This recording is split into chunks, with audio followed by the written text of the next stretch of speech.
All right, good morning. Hey guys, it's Christian again, back with another episode of Losing My Mind, the podcast dedicated to all things brain cancer related.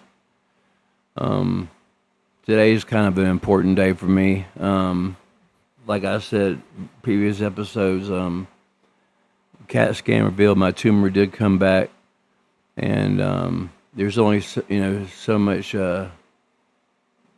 you can see on a CAT scan. So the MRI I'm going in for today will confirm everything and detail exactly how good or bad it is. And at this point, my wife and I don't want any surprises. We've already accepted the fact that, I have a second resection surgery coming so that I can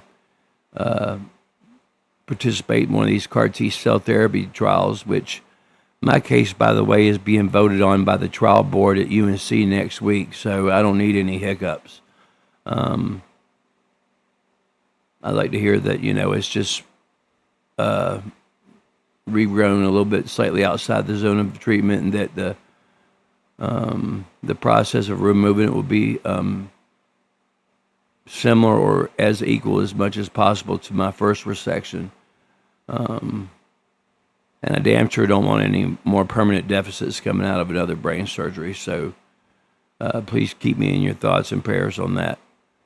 But anyway, after last night's episode, I got a couple of messages about the CAR T cell therapy process, and because I mentioned a lot yesterday and answered a couple of questions from a couple of people that had watched my videos on some support groups.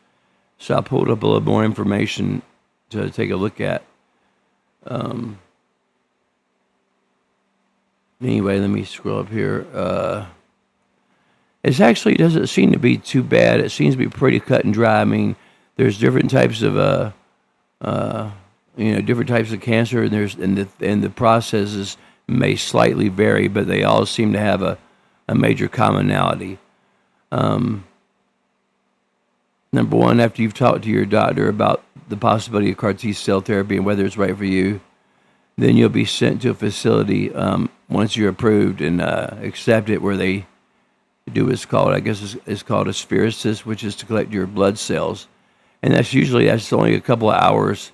And even though the overall process takes 4 to 5, maybe 6 weeks sometimes, that initial visit is just basically you going there and giving blood and coming home. And then for the next couple of weeks, they'll send your blood to a lab where they will genetically alter it to specific to your cancer alone. And then some people, which I'm not part of those people because I've already gone through the TMZ required chemo for my tumor, which didn't do much at all. You may be required one more round of chemotherapy before the initial blood infusions, and then you come back. When you come back up there for your extended stay, it will start off with CAR T infusion day, where they infuse your genetically altered blood back into your body, and that looks like it takes about an hour or two. And then immediately upon all that, you'll start receiving very close monitoring, lots of tests, lots of platelet counts, and stuff like that. Make sure you're not suffering any sort of infection. From what I've seen so far, even though this can take like I said, several weeks, the vast majority of it is really monitoring you for complications or just making sure that nothing else happens to you after you've been given this altered blood, because it's still in phase 1, it's still a trial phase. You have to realize this is still a trial, so there's always going to be risk involved. But I mean, for me personally, I'm methylated stage 4 GBM. I mean, I don't have a choice. What do I have to lose?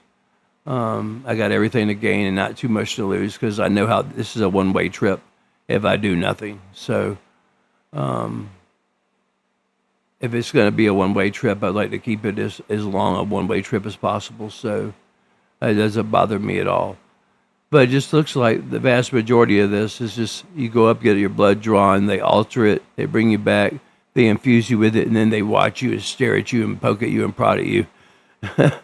and test you over and over and over again to make sure that your body's not rejecting it in some way so that you'll get hurt any further. All right, so let me move this out of the way.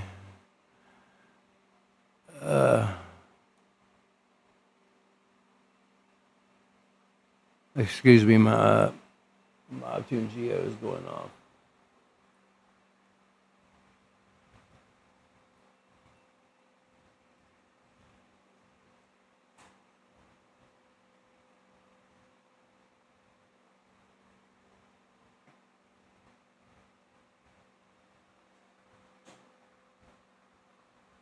It is so annoying when those alarms go off and you're not quite sure what the problem is, so you just reboot the system.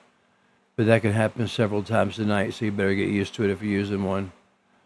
All right, let me move on to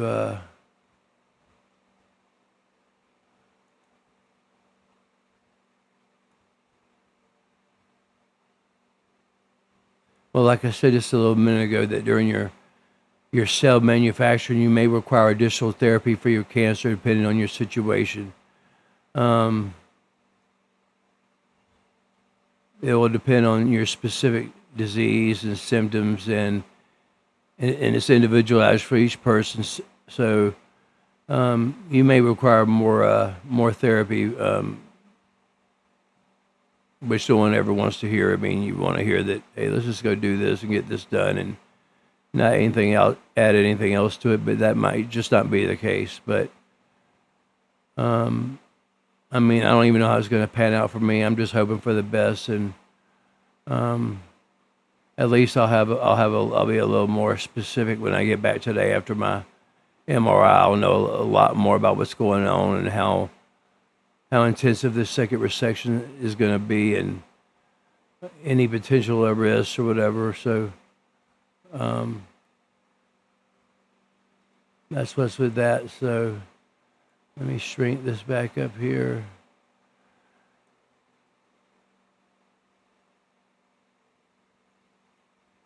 And actually, all these are pretty much just repeats of the same. Looks like they took the same picture in a pamphlet and just kind of rewrote the words a little, or moved the words around a little bit. And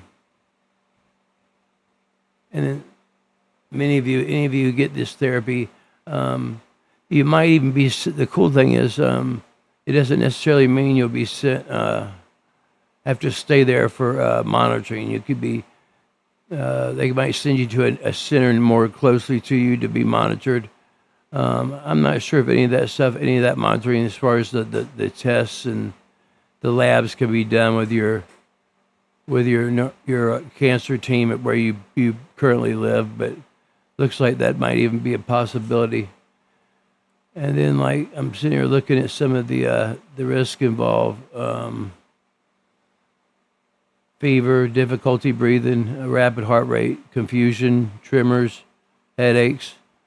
Hell, that sounds almost just like my GBM, except for the fever. I don't think I ever really I never had a fever from it, but I did get lots of headaches and tremors and confusion, and I still suffer from that right now.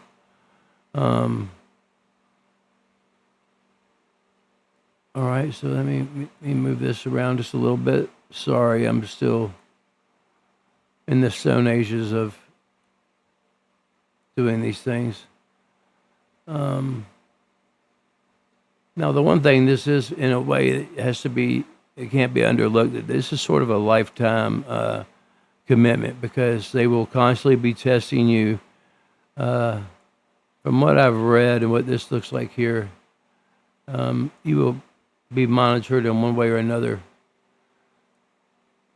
probably for the rest of your life in some way, shape, or form. Because I guess, we're not going to know the long-term side of the effects of any of this for a long time, but life is short, so anything I can add to it now, I'm going to take and worry about what might come later on. I mean, and how's that any different from any other cancer treatment you get? I mean, everything they give you to help you can also hurt you down the road, from the chemo to the radiation, all the steroids and medicines we're put on.